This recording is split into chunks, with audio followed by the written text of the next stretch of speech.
امام بھی جو مساجد میں اپنی خدمت انجام دیتے ہیں وہ بھی تعویذات دیتے ہیں، تو اصل میں تعویذات ہے کیا؟ تعویذات دیکھیے، تعویذ کا مطلب ہوتا ہے تحریری دعا. آپ کسی کو کہہ دیا یوں ہی اپنے زبانی طور پر کہ مولانا میرے لیے دعا فرمائے، تو زبانی طور پر دعا کرنا ایک الگ، دعا کے لیے ریکویسٹ کرنا، درخواست پیش کرنا الگ ہوتا. اور تعویذ کا مطلب ہوتا ہے کہ ہم تحریری طور پر آپ کو میں نے دعا دے دیا. اس میں اس کا اختیار نہیں، عامل کا اختیار نہیں کہ 100% ہو سکتا، لیکن کچھ بزرگوں کی کچھ نقوش ہوتے، کچھ ایسے تبرکات ہیں کہ جسے لکھ دینے سے اور ان کو دے دینے سے شفا کا ضامن ہو جاتا ہے. وظائف جو دیے جاتے ہیں، جی، خاص کر جو لوگ پریشان حال ہوتے ہیں، جی، وظائف جو دیے جاتے ہیں وہ کہاں تک درست ہیں؟ بالکل. بزرگان دین کے بتائے ہوئے کچھ وظائف ایسے ہیں اور ایسے پاورفل وظائف ہیں کہ جس کے پڑھنے سے اور پڑھنے کے ساتھ ساتھ ہم یہ دیکھیں کہ کوئی بھی وظیفہ کسی سے لینے سے پہلے ہم یہ دیکھیں کہ ہماری غلطیاں کیا ہیں، ہماری خامیاں کیا ہیں. ہم نے کسی کو اپنی لائف میں، اپنی زندگی میں کسی کی دل آزاری تو نہیں کیا ہے، کسی کو ناحق ستایا تو نہیں ہے، ہم نے کسی کے حق تلفی تو نہیں کی ہے، ہم نے کسی پر ظلم و جبر تو نہیں کیا ہے، ہم نے کہیں اپنے سابقہ زندگی میں کہیں کچھ غلطی تو نہیں کیا ہے. پہلے ہم یہ دیکھ لیں، اس پر غور و خوض کر لیں. اگر ہماری اپنی زندگی میں کسی کو دل آزاری کیا ہے، کسی کے جذبات کو ٹھیس پہنچایا ہے، کسی کی دل کو ٹھیس پہنچایا ہے، تو سب سے پہلے اس پر غور و خوض کر کے ہم اس کا علاج کریں، ان سے معافی مانگیں، اور معافی مانگنے کے بعد پھر اللہ سے رجوع ہوں اور اس کے بعد پھر آگے بڑھیں. ناظرین، صوفی طالب اطہر صاحب سے سوالات کا سلسلہ جاری رہے گا. ہم رکتے ہیں ایک چھوٹے سے وقفے کے لیے.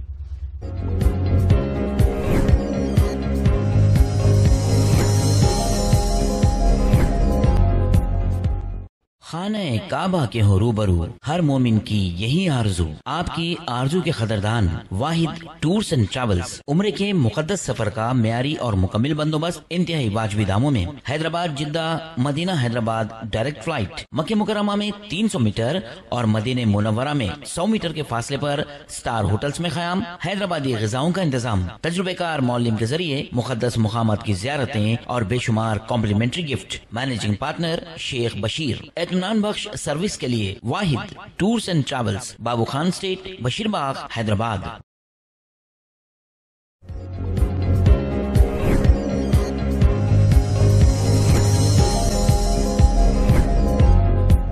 ناظرین، وقفے کے بعد پھر ایک بار استقبال ہے پروگرام روبرو میں.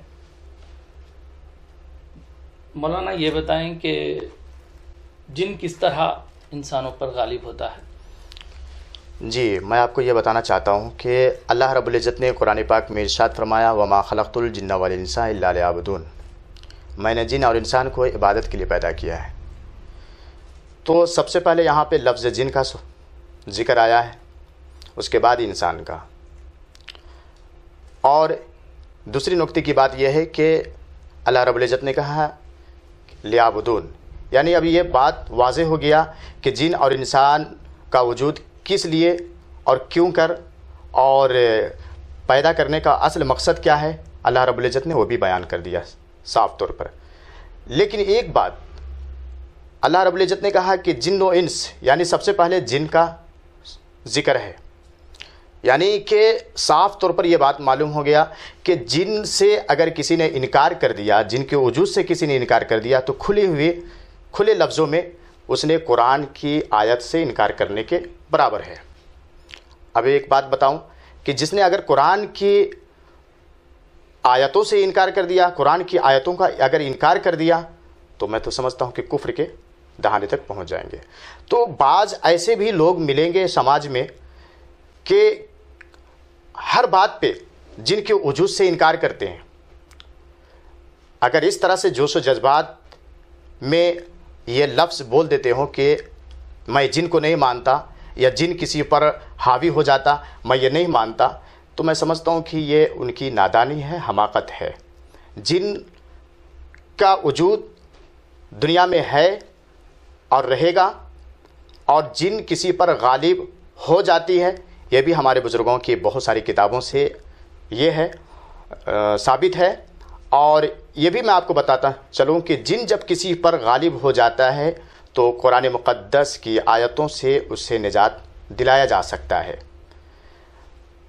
حضور غوث اعظم دستگیر رضی اللہ تعالیٰ عنہ کے زمانے میں بھی ایسے بہت سارے واقعات پیش آئے۔ حضور غوث اعظم دستگیر رضی اللہ تعالیٰ عنہ نے اپنے خاص عمل کے ذریعے سے اور ان کے نام میں اتنی رعب اور ڈر تھا کہ آپ کے نام سے آج بھی جنات کانپتے ہیں۔ عام طور پر جناتوں میں رعب اور دبدبہ بہت سارے عاملوں کا رہا۔ حضرت سلیمان علیہ السلام کا رعب و دبدبہ جناتوں پر ہی تھا، اور جناتوں کے ذریعے سے ہی بہت بڑے بڑے کام انجام دیے جاتے تھے۔ اسی ٹائپ کا جن حاصل کرنا آج کے دور میں میں سمجھتا ہوں کہ 90% نہیں بلکہ 99% بکواس ہے۔ جو یہ لوگ بولتے ہیں کہ میرے پاس جن ہے، میرے پاس جنات ہیں، کیونکہ جنات کی صفات الگ ہیں، جنات کے مزاج الگ ہیں، اور جنات کو قابو کرنا، یہ جو معاشرے میں سماج میں بہت سارے عاملین اس طرح کے دعویٰ پیش کرتے ہوئے عوام کو گمراہ کرتے ہیں، یہ سرے سے ہم خارج کرتے ہیں، اسے ہم نہیں مانتے۔ ایک عام آدمی اس طرح کے بلائیات سے یا جنات سے بچنے کے لیے کیا کرنا چاہیے؟ کہ کوئی ایسا ٹائم یا کوئی ایسا دن مقرر ہوتا ہے جہاں پر یہ جنات بسیرا کرتے ہیں یا پھر انسان پر حاوی ہونے کی کوشش کرتے ہیں؟ بالکل احادیث نبوی سے ثابت ہے کہ جنات کے لیے وقت بھی کچھ مخصوص متعین ہے، جنات کے لیے غذائیں بھی متعین ہے، اور جنات کے کچھ اشکال ہیں جو اپنے شکلیں اور روپ دھار کر کے گلیوں میں اور صحراؤں میں گزرتے رہتے۔ میں یہ آپ کو صاف طور پہ بتانا چاہتا ہوں کہ جناتوں سے نجات پانے کے لیے اور خبیثوں سے نجات پانے کے لیے ہم جو دعا پڑھتے ہیں بیت الخلاء میں جانے سے پہلے، اللہم انی اعوذ بک من الخبث والخبائث، یہ بھی دعا بہت اچھی ہے۔ اس کے علاوہ اور بھی بہت ساری بزرگان دین کے طریقے ہیں اور بزرگان دین کے بتائے ہوئے راستے ہیں، جس پر اگر ہم عمل کریں تو بڑے سے بڑے جنات، شرپسند جناتوں سے بھی ہم بچ سکتے ہیں۔ خاص کر خواتین اس سے کس طرح بچیں؟ ہاں، یہ سماج میں دیکھا گیا ہے کہ عورتیں ہمارے، خاص طور پہ ہماری مائیں بہنیں اس میں زیادہ ملوث ہیں۔ اس کی وجہ یہ ہے کہ سب سے پہلا ناپاک اور گندے حالت میں ہماری مائیں بہنیں کچھ رہتی ہیں، اور ایسے حالت میں رہنے کے بعد وہ زیادہ اٹیک کرتے ہیں۔ جنات اسی کو زیادہ اپنا ٹارگٹ بناتا جو ناپاکی حالت میں گزرتے ہوں۔ اگر ہم پاک رہتے ہوں اور اگر پاکیزگی کے ساتھ اگر ہم رہیں گے اور اللہ کی حمد و ثنا بیان کرتے رہیں گے، اگر ہم قرآن کی تلاوتیں کرتے رہیں گے، بزرگوں کے بتائے ہوئے وظائف پر ہم عمل کرتے رہیں گے، تو انشاءاللہ کوئی بھی جن یا خبیث ہم تک نہیں پہنچ سکتے۔ نہیں، جیسا کہ کہتے ہیں کہ رمضان میں شیطانوں کو جو قید کر لیا جاتا ہے، باوجود اس کے ماہ رمضان میں بھی کئی لوگ پریشان ہوتے ہیں، ان پر بھی جنات حاوی ہونے کی بات سامنے آتی ہے۔ بہت اچھا سوال، بہت اچھا سوال ہے۔ ایک بار بار یہ سوال ذہن کے پس منظر میں گزر جاتا کہ بعض لوگ یہ کہتے ہیں کہ شیطان تو عام طور پہ رمضان میں قید کر لیے جاتے، تو پھر یہ شیطان کسی پر حاوی کیسے ہو جاتے ہیں؟ شیطان جبکہ قید کر لیے جاتے، تو میں آپ کو بتاتا چلوں کہ شیطان کی بہت ساری قسمیں ہیں۔ ابلیس جو حضرت آدم علیہ السلام کے سامنے سجدے سے انکار کیا، اسے ابلیس کہا گیا، اور اس کے جتنی بھی نسلیں ہیں، جتنی بھی اس کے چیلے چپاٹی ہیں، ان کو عام طور پر شیطان کہا جاتا ہے۔ اب اس دنیا میں جب آئیں گے، روحانیات میں جب آپ آئیں گے، تو جن الگ ہے، بھوت الگ ہے، شیطان الگ ہے، چڑیل الگ ہے، کالی چڑیل الگ ہے، ام سبیان الگ ہے، دیو الگ ہے، پری الگ ہے، عفریت الگ ہے، سندونی الگ ہے، مسان الگ ہے، ڈائن الگ ہے، اوجھا الگ ہے، یہ بہت ساری چیزیں ہیں، عفریت الگ ہے۔ تو اب اس میں کون سے شیطان قید کرنے کا ذکر قرآن حدیث میں ہے؟ میں آپ کو بتاتا چلوں، صرف اور صرف شیطان، ابلیس کی اولاد، ابلیس کی نسل والے جتنی بھی شیاطین ہیں، ان کو قید کرنے کا ذکر قرآن میں، حدیث میں ہے۔ لیکن کوئی یہ سمجھتا ہو کہ شیطان قید کر لیے جاتے ہیں، شیطان قید کرنے سے مراد وہ شیطان ہے. یہ سندھونی مسان. اب مسان کیا ہے؟ یہ جو قبروں کے ارد گرد رہتی، روح بھٹکتی پھرتی رہتی، مسانوں کے قریب رہتی. مسان، سندھونی، یہ پریاں، اور اس کے بعد پھر عفریت، اس کے بعد ام الصبیان، یہ دیو. تو اس قسم کی جتنی بھی ملامتیں رہتی ہیں، مری ہوئی روحیں رہتی ہیں جو بھٹکتی پھرتی رہتی ہیں، ہمزاد، ایسی بہت ساری چیزیں ہیں جس کو جسے رمضان سے اسے مطلب نہیں ہے. رمضان ہو یا کوئی بھی دیگر مہینہ ہو، اس سے مطلب نہیں ہے، بلکہ یہ کسی پر بھی کبھی بھی موقع محل دیکھتے ہوئے غالب ہو سکتے ہیں. ناپاکی حالت میں عموماً ایسے کون سے مقامات ہیں جو انسان کو جانا چاہیے؟ دیکھیے، ناپاکی حالت میں کون سی جگہ ہیں جہاں پہ نہیں جانا چاہیے؟ جہاں پہ اگر غالب گمان ہو کہ یہاں پہ ویران جگہ ہے اور یہاں پہ جنات یا گندی اثرات ہو تو وہاں پہ انسان کو نہیں جانا چاہیے، خاص طور پر زوال کے وقت میں یا رات کی تنہائی میں، اور جس کا ستارہ کمزور ہوتا ہے. یاد رکھیں آپ، اس سے سب سے بڑی بات تو یہ ہے کہ ذہن. آپ کو ایک بات بتاتا چلوں کہ اگر جس کا دل جتنا کمزور ہوگا، شیطان اسی پر اتنے ہی جلدی غالب ہوگا. جس کا ستارہ جتنا ہلکا ہوگا اتنا ہی اس کے اوپر غالب ہو جاتے. بہت سے لوگ ایسے ہیں جو اپنے آپ کو بہت زیادہ مضبوط ہوتے اور اپنی ہمت سے، شجاعت سے کام لیتے اور تنہائی والی جگہ پہ چلے جاتے، ایسی ویران جگہوں پہ چلے جاتے، قبرستان میں چلے جاتے، شمشان میں چلے جاتے، اور رات آدھی رات کو چلے جاتے، لیکن کچھ بھی نہیں ہوتا. تو سب سے پہلے دماغ ہے، اگر آپ اس میں ہمت اکٹھا کر لیں گے آپ تو کچھ بھی نہیں ہوگا. ناظرین، آپ صوفی اطہر قادری صاحب سے ہمارے ٹی وی اسکرین پہ چل رہے موبائل نمبر پر رابطہ کر سکتے ہیں، اور ان کے شفا خانے پہ خانقاہ قادریہ شفا خانہ، پیر بخاری مسجد، نیز سنتراش پاڑی، گلبرگہ میں بھی شخصی طور پر ملاقات کر سکتے ہیں. وقت ہو چلا ہے ایک چھوٹے سے وقفے کا. وقفے کے بعد صوفی قادری صاحب سے سوالات کا سلسلہ جاری رہے گا.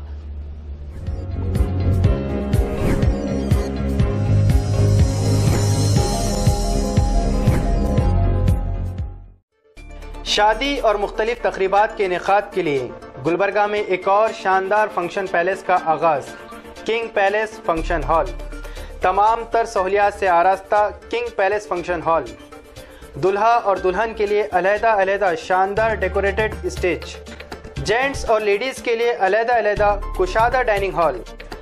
علاوہ ان کے وہ تمام تر سہولیات جن کی آپ کو ضرورت محسوس ہوتی ہے کنگ پیلیس فنکشن ہال میں مہیا کروائی گئی ہیں.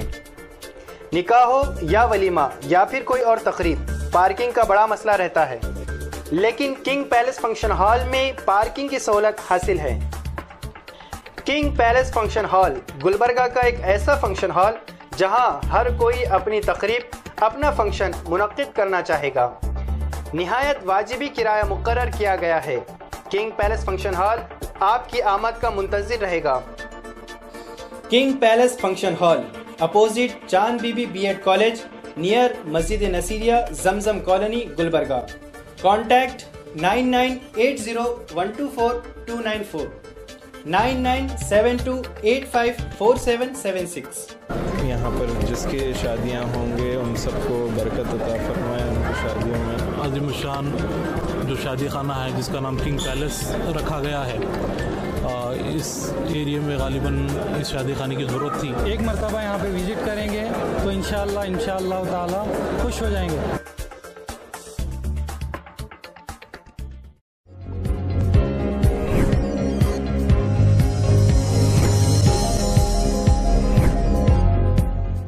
وقفے کے بعد پھر ایک بار استقبال ہے پروگرام روبرو میں. مولانا یہ بتائیں کہ نظر بد کیا ہے؟ اکثر چھوٹے بچوں کو بھی ہوتی ہے اور بڑے لوگوں کو بھی اس شکایت میں دیکھا گیا ہے. آخر ہے کیا نظر بد؟ بہت اچھا سوال آپ نے کیا. نظر بد کا لگنا بالکل حق ہے اور حدیث سے ثابت ہے. میرے پیارے آقا علیہ الصلوۃ والتسلیم ارشاد فرماتے ہیں کہ نظر تمہاری بھی لگ سکتی ہے، یعنی ماں باپ کی بھی نظر اولاد پہ لگ سکتی ہے. ہم عام طور پر یہ سمجھتے ہیں جب بچہ رونے لگتا، جب بچہ ضد کرنے لگتا، ادھم مچانے لگتا، تو ہم یہ سمجھ جاتے ہیں کہ کوئی نہ کوئی نظر لگا دیا ہے. لیکن اللہ کے رسول فرماتے ہیں کہ جب تم بچے کو مسکراتے ہوئے دیکھتے ہو اور ڈائریکٹ جو تم تعریف کرتے ہو تو تمہاری بھی نظر لگ سکتی ہے، اس لیے ماشاء اللہ کرنا. جی. کسی کے مکان، کسی کے دکان، کسی کے عالیشان محلے دیکھ کر کے، کسی کو صحت و تندرستی دیکھ کر کے، کسی کی جاہ و جلال دیکھ کر کے، کسی کے آل اولاد کو دیکھ کر کے سب سے پہلے ماشاء اللہ بولنا چاہیے. جہاں بھی کوئی مسکراتا ہوا چہرہ دیکھے تو وہاں پہ ماشاء اللہ بولنا چاہیے. جہاں پہ بھی کسی کو خوش دیکھے تو ماشاء اللہ بولنا چاہیے، کیونکہ زبان سے ہماری جو کچھ لفظ نکلتے اس میں سامنے والے کو نظر لگ سکتی ہے، اور نظر کا لگنا بالکل حق ہے. یہی وجہ ہے کہ عرب کی عورتیں اپنے بچوں کو ٹیکا لگاتی تھیں، اور ٹیکا لگانا بھی یہ بالکل ہمارے جو عورتیں، پرانی عورتیں جو لگا رہی ہیں، علماء کرام نے بھی اسے جائز قرار دیا ہے.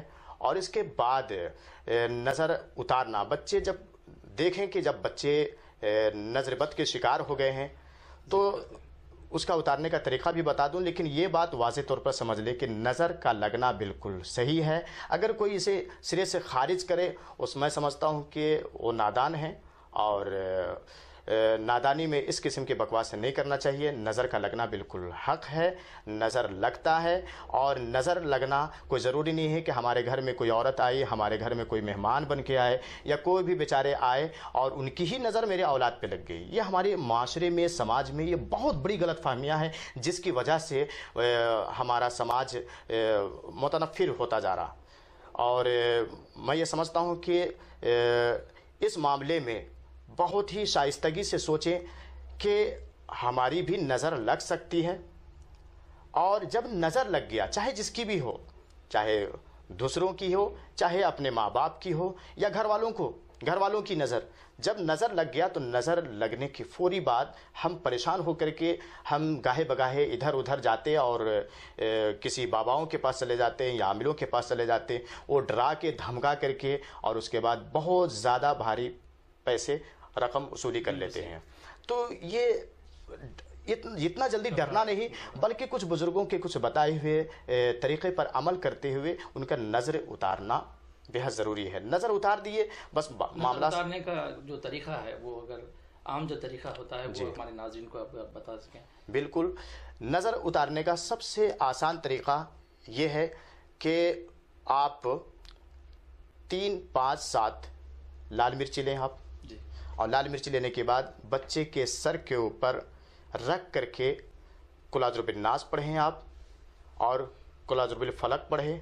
یہ دونوں صورتیں 3 بار پڑھ کر کے بچے کے سر کے اوپر یعنی پیشانی پر دم کریں آپ، اور اس کے بعد وہ مرچیاں وار کر کے اور قدموں سے نیچے اتارتے ہوئے آپ کسی خراب پلیٹ میں یا ہانڈی میں کہیں بھی اسے جلا دیں آپ. یہ 2-3 بار کرنے سے بالکل پوری طور پر نظر اتر جاتا. ایک عام آدمی، جیسے کہ یہ تو بچوں کے لیے ہے، بڑوں کے لیے کیا کچھ تعبیریں ہیں اس میں؟ بڑوں کے لیے یہ ہے کہ کالا دھاگا باندھا جاتا ہے. جی یہ غلط بات ہے. کالا دھاگا باندھنا شریعت میں نہیں ہے، اور کالا دھاگا باندھنے کا کہیں سے بھی بزرگوں کے کسی بھی طریقے میں نہیں آتا. اور یہ میں سمجھتا ہوں کہ یہ کالا دھاگا پہننا یہ بکواس ہے، اور یہ کچھ لوگ کسی نہ کسی عقیدت سے جڑ کر کے کالا دھاگا کا استعمال کرتے، یا لال دھاگا یا مخصوص کچھ دھاگے کا استعمال کرتے. یہ نہیں کرنا چاہیے. علماء کرام نے بڑی سختی کے ساتھ اسے منع کیا ہے.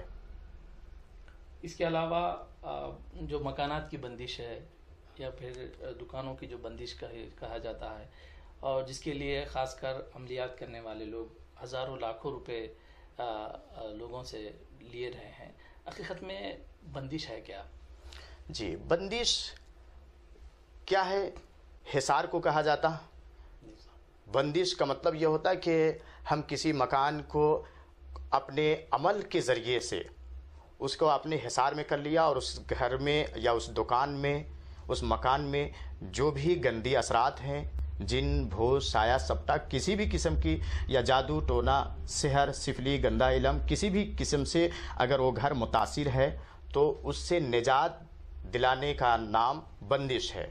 بندش کے نام پر آج بہت سارے لوگ اپنے اپنے طریقے کے مطابق کرتے ہیں. 8,000 10,000 15,000 20,000 50,000، اور میں کو بہت بڑی بڑی کمپنیوں کا میں نے بندش کیا ہے. تو اس میں کچھ سوامی اور کچھ دوسرے لوگ 10 لاکھ روپے بھی دیکھا میں کہ 10 لاکھ روپے بھی لیے. بعض تو ایک جگہ بندش کرنے گیا تھا تو انہوں نے کہا کہ اس سے پہلے 40 لاکھ روپے بندش میں ہمارے چلے گئے اس سے پہلے. تو بہرکیف غیروں کا طریقہ ایک الگ ہے، ہمارے اسلام کا طریقہ بہت آسان ہے. ہمارا طریقہ بالکل سب سے جداگانہ ہے. سارے عاملین جتنے بھی دنیا بھر میں ہیں ان سب کا مخصوص طریقہ ہے، لیکن بندش کرنا ایک حصار کرنے کے برابر ہے.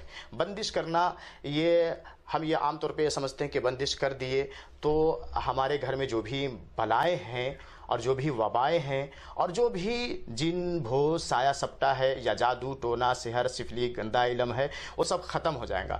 بالکل ختم ہو جائیں گا، لیکن یہ بھی غور کرنا چاہیے کہ آخر ہمارے گھر میں ایسا کیوں بار بار پریشانی آ رہی ہے. اس پر ہمیں غور کرنا چاہیے. آخر ہم سے کون سی گناہیں سرزد ہوئی ہیں، آخر ہم نے کون سی اللہ کی نافرمانی کیا ہے کہ جس کی بنیاد پر ہمارے گھر میں پریشانیاں ہو رہی ہیں، ہمارے گھر میں بہت سارے کام رکے پڑے ہوئے ہیں. پہلے اس پر غور کرنا چاہیے کہ ہم نے اپنے گھر میں رہنے والی ماں کا یا باپ کا یا پھر ہم نے کبھی اپنی بہنوں کا دل تو نہیں توڑا ہے یا گھر والوں کا دل تو نہیں توڑا ہے یا پھر باہر والے محلے یا اڑوس پڑوس کے لوگوں کا ہم نے کہیں دل تو نہیں توڑا ہے، کہیں کسی کے اوپر ظلم و زبر تو نہیں کیا ہے. پہلے اس پر غور کرنا چاہیے. اس کے بعد پھر جن بھوت سایہ سپٹا اس پر ہمیں الزام لگانا چاہیے. جی میں اکثر و بیشتر دیکھا ہوں، ہزاروں آئے دن میں 2-4 بندش تو ضرور کرتا ہوں میں، اور میں ہندوستان کہ ہر کونے میں بندش کے سلسلے میں گیا ہوں اور آئے دن میں جاؤں گا. کل صبح حیدرآباد سے میری فلائٹ ہے کولکتہ کے لیے، تو میں سمجھتا ہوں کہ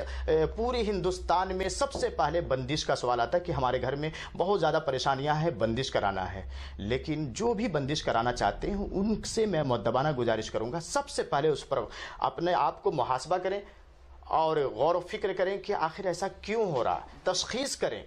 آپ عاملوں سے جب تشخیص کریں گے تو وہ تو ظاہر سی بات ہے کہ عامل اپنے طور پر بولیں گے کہ آپ کے گھر میں جن ہے، آپ کے گھر میں بھوت ہے، آپ کے گھر میں شیطان ہے، آپ کے گھر میں چڑیل ہے، آپ کے گھر میں کالی چڑیل ہے، آپ کے گھر میں فلاں چیز ہے، آپ کو بندش کرانا ضروری ہے. اگر آپ بندش نہیں کریں گے تو بہت بڑا آپ کا مالی یا جسمانی خسارہ ہوگا، نقصان ہوگا، جان کے خطرے ہیں. تو یہ عاملوں سے پوچھنے کے بجائے کچھ ایسے بزرگوں کے وظائف پر عمل کرنا چاہیے یا پھر استخارے کا کوئی خاص ایسا طریقہ سیکھنا چاہیے ہر مسلمان کو کہ جو ہم عاملوں کے پاس جانے کے بجائے سب سے پہلے ہم خود سے مسئلے حل کرنے کی کوشش کریں. نہیں، آپ یہ بھی بتاتے چلیں کہ خاص کر ناظرین اس بات کو بغور سنا جائے کہ ایسی کون سی علامتیں ہیں جن کے واضح ہونے سے آپ کو یہ لگتا ہے کہ گھر میں بندش کی ضرورت ہے.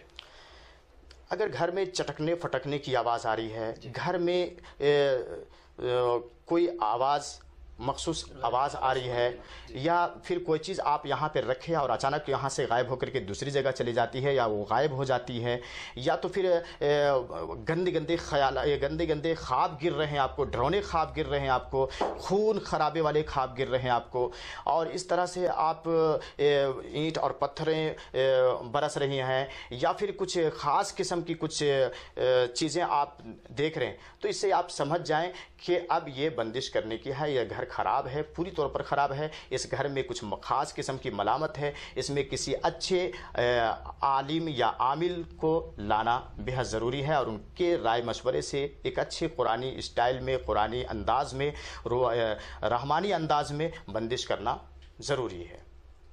کیا یہ بہتر نہیں ہوگا کہ جب کوئی نیا مکان بنایا جائے تو وقت سے پہلے ہی اس جگہ کا ہم اگر احاطہ کر لیں؟ دیکھیے، بندش کا اصل طریقہ اور سب سے اچھا طریقہ وہی ہے کہ جب ہم بندش کرنے جاتے ہیں تو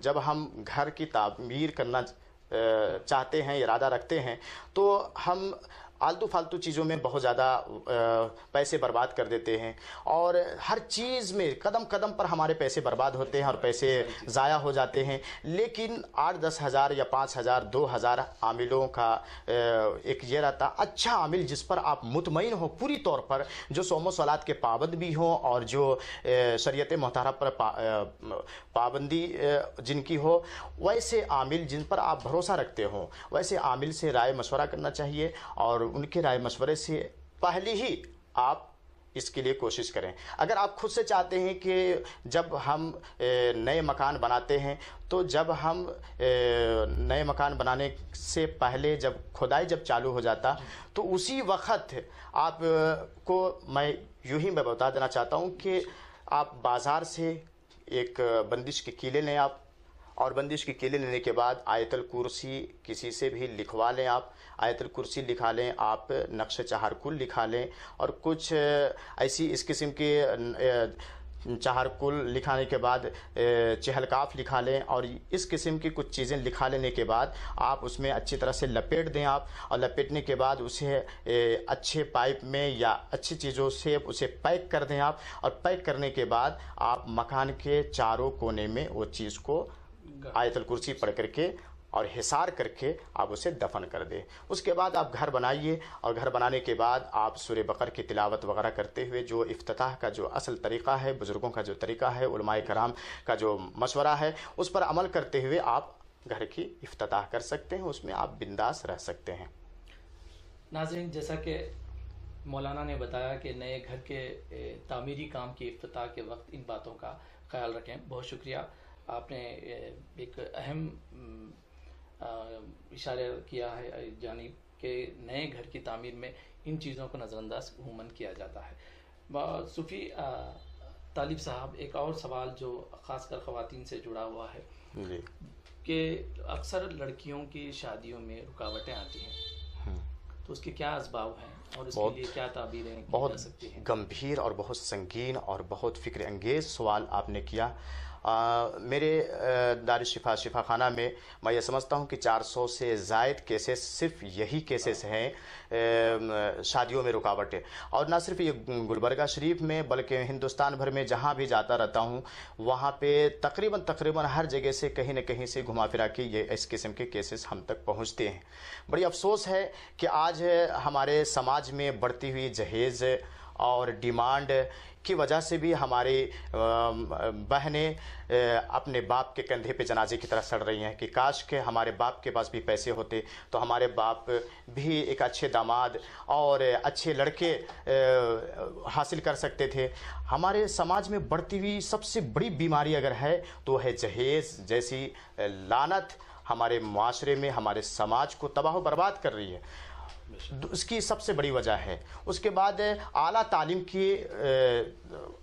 تعلیم کے فراق میں ہم اپنی بہنوں اور بیٹیوں کی زندگی کو برباد کر دیتے ہیں. اعلیٰ تعلیم کے بہانے وقت پہ شادی, بہرحال شادی کرنا بہت ضروری ہے, لیکن اعلیٰ تعلیم کے چکر میں ہم ان کی عمروں کو کھا جاتے ہیں, اور عمریں نکل جانے کے بعد پھر کیا ہے شادیوں میں رکاوٹیں پیدا ہو جاتی. تو پہلے اس بات کا خیال رکھیں کہ ان کی تعلیم تو بے حد ضروری ہے.